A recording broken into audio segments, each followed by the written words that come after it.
One day, Percy arrived at the quarry to collect some stone for his trucks. Snow and frost lay everywhere. There was not a sound to be heard. Percy ventured further. He found Mavis, the new diesel engine, resting in the shelter of some rocks. Cheer up, Mavis, he whistled.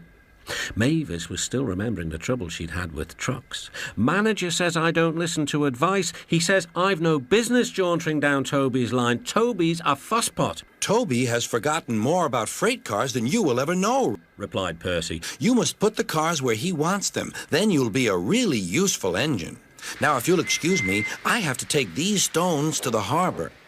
Mavis liked Percy, but she still wouldn't listen to his advice. Why shouldn't I go on Toby's line?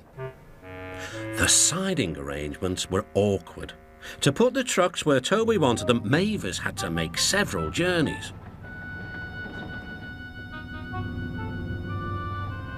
She started making a plan. If we used the teeniest bit of Toby's line, we would save all this bother. Her driver, suspecting nothing, allowed them to go as far as the first level crossing. A few days later, the weather changed. As the snow melted, the quarry grew busy again. Some trains were so long that Mavis had to go beyond the level crossing. Now for her plan. She would go further down the line without it seeming her fault. Can you keep a secret? She asked the trucks. Yes, yes, yes, they chattered. Will you bump me at the level crossing and tell no one I asked you? The trucks promised. But whilst Mavis was away, Toby arrived. He decided to shunt the trucks himself. The trucks decided to bump him anyway. They reached the level crossing and Toby's brakes came on. This was the signal for the trucks. On, on, they yelled. Toby was away with the trucks screaming and yelling behind him. No one realized that melted snow had turned a stream into a torrent and the bridge above it was about to collapse. The rails were now like a tightrope across the thundering water.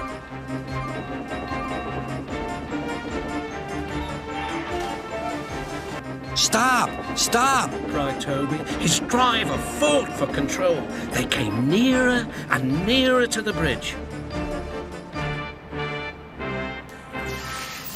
The driver braked hard.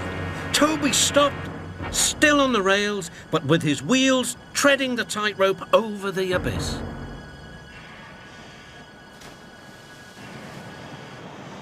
Mavis was horrified and quickly came to the rescue. Workmen anchored Toby with chains whilst she pulled the trucks away. Then she helped Toby to safety.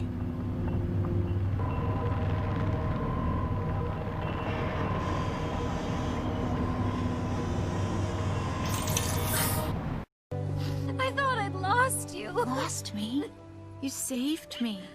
Again. I did? I can't think how you managed to stop them in time, Oh, well, said Toby. driver told me about circus people who walk tightropes, but I just didn't fancy doing it myself. Later, the fat controller arrived. A very smart piece of work. He said. Mavis, you did well too, I hear. It was my fault about those trucks, sir, she faltered. But if I could... Could what? Sir? Toby says he'll show me what to do, Certainly, replied the fat controller. if your manager agrees.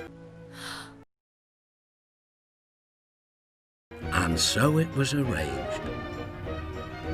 Now Mavis is as happy as can be, and the fat controller thinks she's really useful indeed.